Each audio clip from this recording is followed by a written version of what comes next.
Hello साथियों, कैसे हैं आप सभी को हमारे बेस्ट ऑफ एजुकेशन में फिर से स्वागत है। तो आइए हम लोग आगे कंटिन्यू करेंगे। आपको बता दें कि प्रश्नावली 8.1 में हमने 1 2 3 4 तक क्वेश्चन बना दिए हैं। उसके बाद मैं अगला 5 नंबर क्वेश्चन बताने जा रहा हूं। ये क्वेश्चन आप प्रैक्टिस करिएगा और आसानी के साथ आप बना सकते हैं। तो देखिए क्वेश्चन है कि यदि सेक थीटा इक्वल टू 13/12 हो तो अन्य सभी त्रिकोणमितीय अनुपात निकाले। तो देखिए सबसे पहले हमें करना क्या है कि मैंने पिछले वीडियो में भी बताया था, अभी मैं बताने जा रहा हूं। देखिए सॉल्व करेंगे तो यहाँ पे जैसे कि आपको बता दे कि सेक थीटा बराबर जो दिया गया उस चीज को मान लीजिए कि यहाँ पे हमारे पास है सेक थीटा बराबर 13/12 है। तो यहाँ देखिए सेक थीटा बराबर 13/12 दिया गया है। तो हमें एक चीज ध्यान देना है कि सेक में जो फॉर्मूला होता है वो क्या होता है। तो सेक में जो फॉर्मूला होता है वो हमारा फॉर्मूला होता है h/b। ध्यान रहे कि सेक थीटा में जो फॉर्मूला होता है h/b होता है। तो इसके अनुसार h/b जो होता है इसके अनुसार हम लोग एक समकोण त्रिभुज बनाएंगे।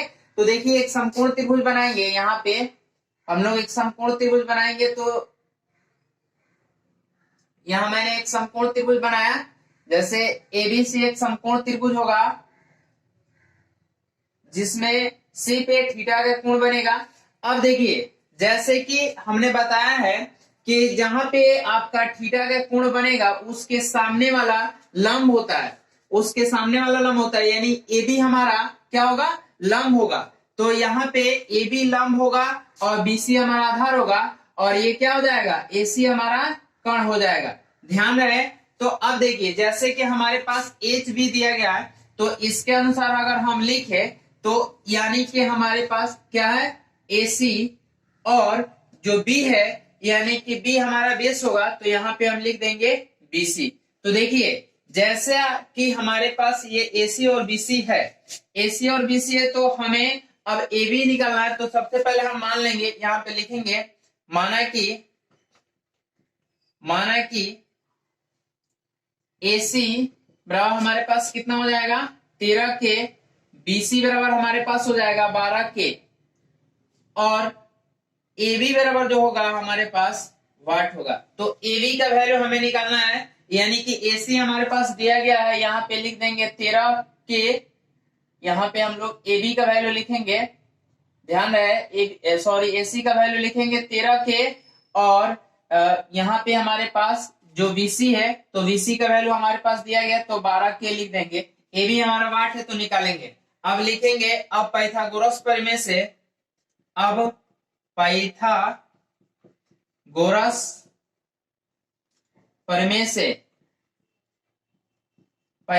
प्रमेय से हल करेंगे। तो देखिए जैसे कि पाइथागोरस प्रमेय का फॉर्मूला जो होता है वो क्या होता है कि AC² equal to AB² plus BC²। ध्यान रहे कि हमें एक चीज ध्यान देना है कि ये जो है AC² equal to AB² plus BC² इसका फॉर्मूला है। तो यहाँ पे हमारे पास जो AC का वैल्यू दिया गया है तो AC का वैल्यू कितना है, AC का वैल्यू देखिए 13 के है। तो यहाँ पे हम लोग लिख देंगे AC का वैल्यू 13 के दिया गया तो लिखेंगे यहाँ पे 13 के का स्क्वायर इक्वल टू, यहाँ पे AB जो है हमारा वाट है तो AB² वैसे ही छोड़ देंगे प्लस BC का वैल्यू हमारे पास 12 के है तो 12 के का स्क्वायर कर देंगे। यहाँ पे इसका स्क्वायर करेंगे तो ये हो जाएगा 169 के स्क्वायर और AB² प्लस यहाँ पे करेंगे तो इसका हो जाएगा 144 के स्क्वायर। यानी कि यहाँ हमें ए बी निकालना तो ये प्लस में 144 इसको इधर बुला लेंगे तो ये हो जाएगा 169 के स्क्वायर माइनस 144 के स्क्वायर इक्वल टू AB²। अब देखिए यहाँ पे हमारे पास जैसे ही ये घटेगा तो देख लीजिए यहाँ ये घटेगा तो हमारे पास कितना निकल जाएगा 25 के स्क्वायर इक्वल टू AB² होगा। अब ध्यान रहे देखिए जैसे कि 25 के स्क्वायर इक्वल टू AB² होगा तो अब हमें इसलिए AB का वैल्यू निकालेंगे तो इस पे रूट लग जाएगा यानी कि 25 के स्क्वायर हो जाएगा और AB का जो वैल्यू निकलेगा हमारे पास AB का तो 5 के निकल जाएगा। यानी इसका जो वैल्यू निकला, यानी ए बी का जो निकला 5K निकला, यानी यहाँ पे हम लिख देंगे ये 5K। अब ध्यान रहे, हमें जो जो चीज निकालना है वो सारे के सारे चीज हम निकाल लिया, यानी कि ए बी निकल गया हमारे पास 5K, उसके बाद से BC हमारे पास दिया गया था 12K, AC हमारे पास 13K दिया गया था। और क्वेश्चन कहा है कि सेक थीटा बराबर 12/13 हो तो अन्य सभी त्रिकोणमितीय अनुपात निकालना है। तो ध्यान है, देखिए त्रिकोणमितीय अनुपात आपको 6 है, तो 6 में हमें पहला जैसे मान लीजिए साइन ए है, सॉरी साइन थीटा अगर हमको निकालना है साइन थीटा, तो साइन थीटा में हमारा फॉर्मूला क्या होता है, P/H होता है। तो अब देखिए जैसे मैंने बताया था कि थीटा के सामने वाला लंब होगा तो ए बी हमारा पी का वैल्यू होगा, यानी हम लिखेंगे ए बी, और एच जो हो जाएगा हमारा एसी होगा, तो यहाँ लिखेंगे एसी, यानी कि ये जो हो जाएगा 5K और बटे एसी जो हमारे पास हो जाएगा, एसी यहाँ पे हो जाएगा 13K, यानी कटेगा जिसका वैल्यू निकलेगा 5/13, यानी कि हमारे पास साइन थीटा बराबर निकल गया 5/13। उसी तरह से कॉस थीटा का वैल्यू निकालेंगे तो ये हमारा फॉर्मूला होता है B/H, तो B/H होता है। तो आप देखिए कि जब यहाँ से C पे थीटा का कोण बनाना तो ए बी हमारा लंब होगा, तो BC क्या हो जाएगा, आधार, यानी B का वैल्यू होगा, तो हम इसमें लिखेंगे BC, और बटे में हमारे पास क्या हो जाएगा H है, तो H हमारे पास क्या हो जाएगा AC होगा, जिसके लिए हम लोग लिखेंगे यहाँ पे 12K और बटे में 13K, तो ये K से K कैंसिल होगा, यानी 12/, कितना होगा 13 होगा। उसी तरह से आगे अगर कंटिन्यू करें टेन थीटा निकाले तो टेन थीटा बराबर हमारे पास जो फॉर्मूला होगा वो होगा P/B, जिसमें P का वैल्यू हमारे पास क्या हो जाएगा AB, और बटे B का वैल्यू हो जाएगा BC, जिसमें हमारे पास निकलेगा 5K और बटे यहाँ हो जाएगा 12K, यानी K से K कट जाएगा, ये 5/12 हो जाएगा। अब देखिए इस तरह से आपका साइन थीटा, कॉस थीटा और टेन थीटा हमने निकाला, और आपको और 3 चीजें निकाल लेना है, जैसे कि आपको क्या क्या निकालना है कि कॉसेक थीटा निकालना है, उसके बाद सेक थीटा निकालना है और कॉट थीटा निकालना है। तो सेम इसी तरह से रेशियो वाला फार्मूला रखिएगा और आसानी से बना लीजिएगा। ये वीडियो आपको अच्छा होगा ये उम्मीद करते हैं, और ज्यादा से ज्यादा इस वीडियो को शेयर करें, और उसके बाद फिर इसके अगला क्वेश्चन हम 5 नंबर क्वेश्चन है, 6 नंबर क्वेश्चन फिर तो आइए अगला हम क्वेश्चन फिर से 6 नंबर क्वेश्चन बनाने जा रहे हैं। देखिए क्वेश्चन है कि यदि कोण ए और कोण बी न्यून कोण हो जहां cos A = cos B हो तो दिखाएं कि कोण ए बराबर कोण बी होगा। तो ध्यान है, देखिए इस क्वेश्चन को हम लोग सॉल्व करेंगे कैसे, यहाँ पे सॉल्व करेंगे तो ध्यान है, देखिए जैसे कि हमारे पास जो दिया गया है कि ये कोण ए और कोण बी न्यून कोण है, जहां पे cos A = cos B सिद्ध करना है, यानी कि cos A = cos B हमारे पास दिया गया है, और कोण A = कोण B सिद्ध करना है। तो देखिए सबसे पहले करना क्या होगा, हमें एक समकोण त्रिभुज बनाना होगा।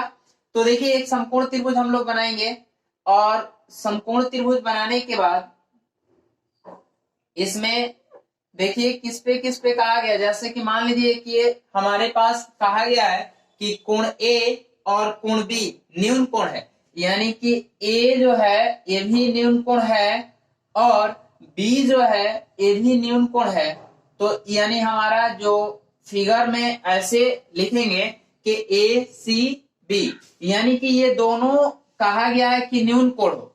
इस तरह से जैसे देख लीजिए कि कोण A और कोण B न्यून कोण कहा गया, तो हम फिगर बनाएंगे तो कोण A यहाँ न्यून कोण हो जाएगा, B भी यहाँ न्यून कोण हो जाएगा, और C हमारा जो होगा 90 डिग्री होगा। तो यहाँ पे दोनों न्यून कोण हो गया, जिसमें cos A = cos B दिया गया है।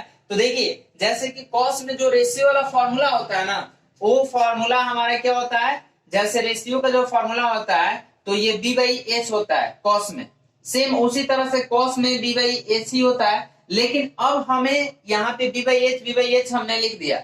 अब ध्यान है, देखिए cos A है, यहाँ पे कोण A दिया गया है कि cos A है, तो A के अनुसार अगर हम कोण A के अनुसार देखेंगे तो हमारा जो लंब होगा वो क्या हो जाएगा, ये जो लंब होगा वो CB होगा, लंब क्या होगा, सीबी होगा। कोण ए के अनुसार लंब सीबी हो जाएगा और आधार हमारा क्या हो जाएगा, एसी हो जाएगा। तो हमें बी की जरूरत है, यानी आधार की जरूरत है ए के अनुसार, तो हम यहां लिखेंगे एसी बटे एबी, एसी बटे एबी। और देखिए यहाँ बी बाई एच है, लेकिन किसके अनुसार देखना है, कोण बी के अनुसार। तो जब कोण बी के अनुसार देखेंगे तो हमारा लंब क्या हो जाएगा, एसी लंब हो जाएगा हमारा, और आधार हमारे क्या हो जाएगा, सीबी होगा। तो यहां हम लिखेंगे, देखिए यहां लिखेंगे सीबी बटे ए क्या हो जाएगा, एबी होगा। अब ध्यान रहे, देखिए जैसे कि एच हमारा क्या हो जाएगा, एच तो हमारा एबी ही है। तो यहां हमने देखा कि कॉस ए है और यहाँ कॉस बी है, तो कॉस ए, कॉस में जो फॉर्मूला होगा बी बाई एच होगा, फिर कॉस यहाँ भी है तो बी बाई एच होगा। लेकिन कोण ए के अनुसार जो होगा, कोण ए के अनुसार हमारा पी का वैल्यू यानी लंब ये होगा, आधार ये होगा, तो आधार की जरूरत है तो मैंने एसी लिखा, और एच हमारा क्या होगा, एबी होगा, तो एबी लिख दिए। उसी तरह से बी के अनुसार देखिए तो लंब हमारा क्या हो जाएगा, एसी हो जाएगा, आधार हमारा क्या हो जाएगा, सीबी होगा, तो हमने सीबी लिखा, और हमारा एच का जो होगा एबी होगा। अब देखिए यहां से एबी से एबी कैंसिल हो जाएगा, तो ये जो अब इक्वल जो होगा क्या होगा, एसी इक्वल टू सीबी होगा। जब एसी इक्वल टू सीबी हो रहा है तो यहां ध्यान दीजिए कि एसी और सीबी इक्वल हो रहा है, तो हम लिख सकते हैं कि यहां एसी इक्वल सीबी है, इसलिए कोण ए बराबर कोण बी होगा। तो इस तरह से ये हम लोग क्या कर सकते हैं, इसे सिद्ध कर सकते हैं। यहाँ AC इक्वल टू सीबी है, इसलिए कोण ए इक्वल टू कोण बी होगा। ये ज्यादा खास लंबा क्वेश्चन नहीं था, बस आपको समझना था कि इसमें करना क्या है। तो इस वीडियो को आप ज्यादा से ज्यादा शेयर करें और उन बच्चों को भी बताएं जो घर पे बैठे हुए हैं, बिल्कुल पढ़ाई नहीं कर रहे हैं, वो भी इस वीडियो को देखें और कुछ सीख सके।